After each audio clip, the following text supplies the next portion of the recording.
Hello, ladies and gentlemen, boys and girls, cats and dogs, and freaks of nature of all ages. My name is Brian Bad Hippie Jackson, and welcome to my YouTube, and welcome to episode 13. 13 of Let's Build Treasures of the Dead in UDK. Let's hope this one goes well because it's fucking episode 13. Okay, in the last episode, we built these fire traps in this big-ass room. I still don't have the treasure in there, but it took a little bit more debugging than I had expected. So let me go ahead and pull up the Kismet and show you what I did with that.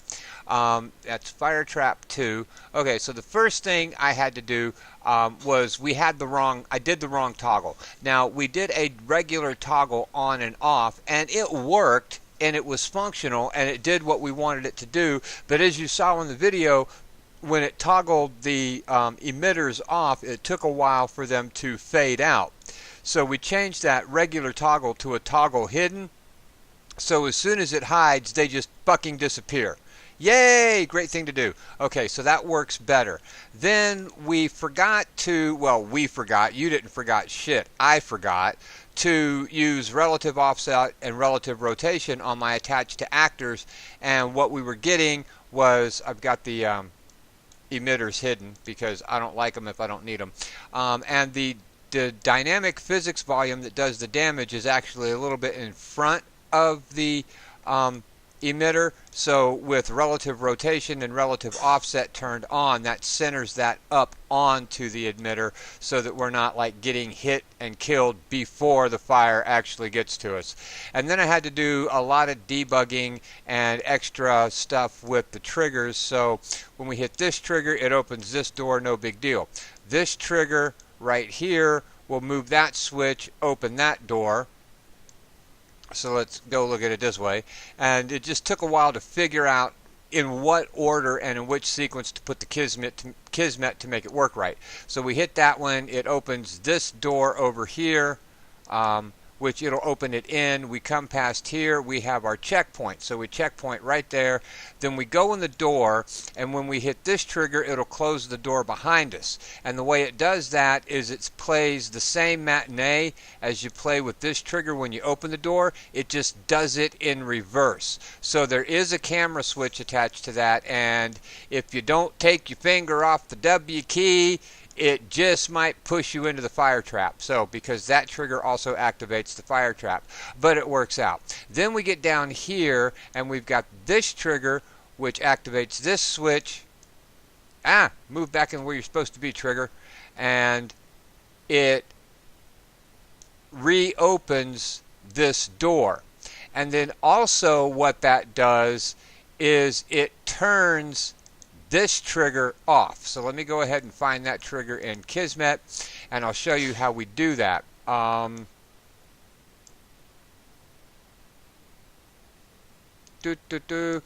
no, let's go back into the door switches. It's not in the, there we go, it's door switch 15. Right there, toggle on and off, and we just plug that. Trigger 28 is the trigger that reverses the matinee and closes the door and starts the fire trap working. But if we don't turn trigger 28 off, then it doesn't matter how many times we come over here and hit this trigger right here. As soon as we try to leave the room, even if the door is open, we hit that trigger, it closes the door in our freaking face. So what we had to do was bring in a toggle, and then we just attached the event node of the toggle. Instead of having a variable target, we have an event target, and we attach the event node straight to the trigger event, and it will turn that off so that we can actually leave the room. And then this trigger right here and the trigger for the checkpoint will stop the cinematic for the fires and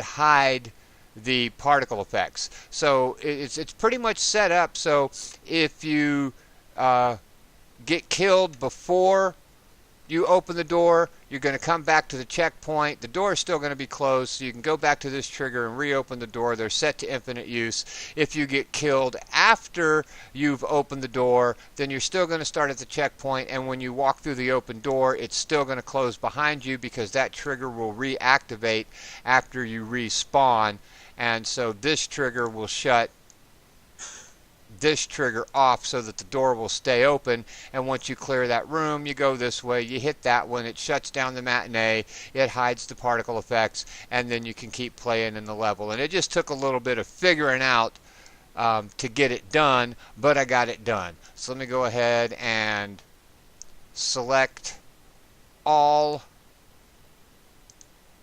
emitter actors and hide them little bastards, and I'm not sure. Let me go ahead down here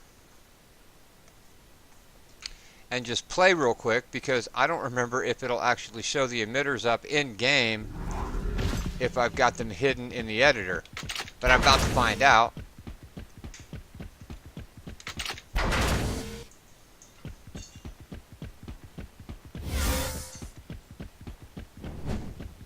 Okay, yeah, there we go. We can hide them in the editor, they'll still show up in game. And so you go through there, and then you grab that switch, and that's going to turn that trigger that's right inside the door off. Ah! I got killed. Door's still open. Go through. Door closes behind us. Now we've got to go down here and hit the switch again. It's like I built the damn traps and they still kill me. These fire traps are kind of tough, but that's okay. They're supposed to be. This is Treasures of the Dead, not Treasures of the Walk Through a Sunday Park. Okay. And then we come up here, and with this trigger turned off, we can walk out the gate, and then we go there, and it turns everything off. And as you see, it just hides the emitters, and it doesn't fade them out, and then we can continue on. And I just wanted to go ahead and touch on that real quick. Now what we're going to do today is we're going to play with some lights. Okay, now in this level right now for my switches and doors, I have point lights. And in level 1, I've got point lights on my torches. I just changed the color. But we don't want point lights in here. Well, actually, point lights wouldn't be a bad thing, but there's other kinds of lights that we can use, and there's other ways to do lighting. And since this level we've already decided is going to be kind of it's going to have machinery and electric light, let's go ahead and open the content browser, go to static meshes, all assets, and select light. And that's going to bring up everything that's got light in it. And let's just keep scrolling down until we find the light that I want, and I know which one I want, I just got to find it. And there it is right there, that light right there. So we're going to drag that one in right there. We're going to go to actor, and he's under the floor for some damn reason. There we go. And then we're going to bring him over here. We're going to level him up above where that switch is. We're going to hit rotate. We're going to rotate it 90 degrees. Then we're going to bring it back up flush with that wall. Let's go ahead and bring this back up to 16. That's still going to snap me right. And of course he's on the floor and way too low. So let's bring him up higher than that. And we want this thing to be positioned right there above that switch, in between.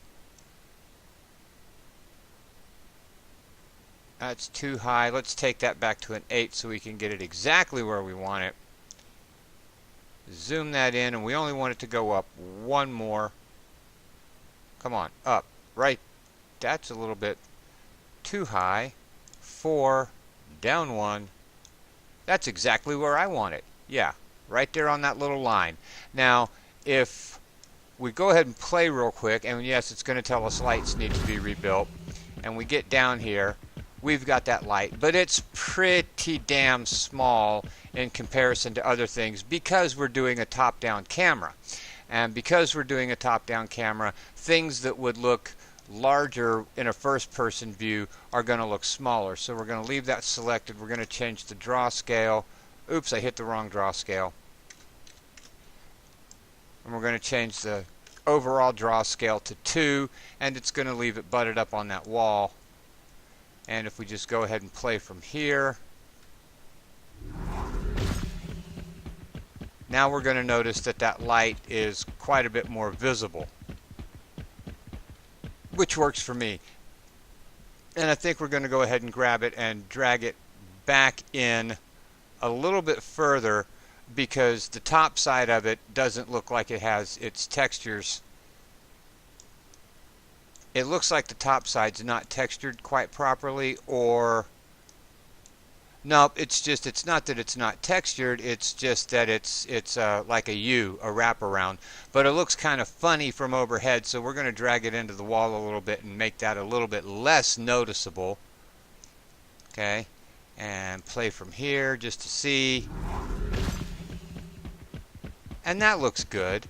But what we're going to want to do is I want to get rid of this point light. So I'm going to 86 this point light, and then I'm going to grab this light and I'm going to hit F4 to bring up my properties. There we go. Back over here close to the light, and we're going to go to lit mode. And then in light mass, under the properties, we're going to use emissive lighting, or use emissive for static lighting. So we're going to check that box. Now that's going to make the emissive channel of this light, because it does have an emissive channel, that's going to make the emissive channel of that light actually cast light into the level, and it will be its own light source. So we don't have to put a point light in there to create a light source for that thing. We can actually use the emissive lighting from that light itself. Now we're going to need to take that emissive boost up to about 5, not 53, that's going to be way too bright. Okay, up to about 5, and then if we build the lighting real quick. Okay, and we got that done. Let's go ahead and hit play real quick, and I think that emissive boost of 5 is going to be a bit too much on that one. Yeah, that's going to be just a bit higher than I want it to be. So let's go ahead and take that emissive boost down to 2.5. Let's knock that in half and then build lighting again. Okay, I went ahead and put the emissive back to the default of 1 because I did this a couple of times, and even at 2.5 it was brighter than I wanted it to be. But at 1 it looks like it works quite well. And now let me go ahead and toggle that flashlight off. Yeah, it looks like it works very well. And now that I have that light set in and I've got all of the properties of that light set the way I want them, all I have to do now is select that light, hold Alt, drag off a copy, and move it anywhere I would need to move it into the level, and then rebuild lighting. And I honestly like the way it looks better than the flat white light of the point light, because it's going to, the emissive channel is, when it makes that emissive lighting, it's going to come out as the same color that the emissive channel is, and in these lights they're not exactly flat white, and it adds a little bit of extra depth to it. Now if you're building incredibly large levels or an open world or something like that, I do not recommend using emissive for an incredibly large amount of lights in a level. It's going to override the processor, and it's not going to let you bake your shadow maps the way you really want to be able to bake your shadow maps for a larger level or an open world environment. But the size of the maps that we're working with Treasures of the Dead, and the number of lights that we're going to have in a level, is not going to be majorly expansive, and it'll work just fine for levels like this. Okay, now we went ahead and went over the changes that we made on the fire trap, and we learned how to set up a static mesh with an emissive channel to create an emissive light source, which to me is far out groovy and right on. And we're almost at 15 minutes, so we're going to go ahead and call it good on this one. We don't really have a whole lot left to do in this level, because think we've got all the traps in really that we need to put in. If I put more traps in this level, it's just going to overload it. We've already got 3 blood walls there. We've got 2 fire traps, 3 fire traps, another blood wall down here. So the rest of the lethal stuff in this level is probably going to be enemies. So what's left here is just for me to go through, fix my lighting, get my doors working, and put in all of my treasure pickups. And that's something, all of those things are something that you guys already know how to do, and we already know that we'll do the enemies and we'll do the shoot code last, and we'll learn how to do that when it's time to do that. So we're going to go ahead and call it good here. Please do not forget to check the links in the description below for the Disabled American Veterans and the Wounded Warriors Project. Let's please help support our veterans. If you liked the video, then hit the like button, subscribe, and share. Tell your friends and family to hit the like button, subscribe, and share. Please don't forget to leave me a comment. They're always welcome, good, bad, or somewhere in between. Thank you very much for watching. I greatly appreciate your love, your support, your time, your encouragement. You guys are awesome. I love doing this and couldn't do it without you. Thank you very much. And until next time, this is Brian Bad Hippie Jackson saying peace, love, clean underwear, and happy gaming.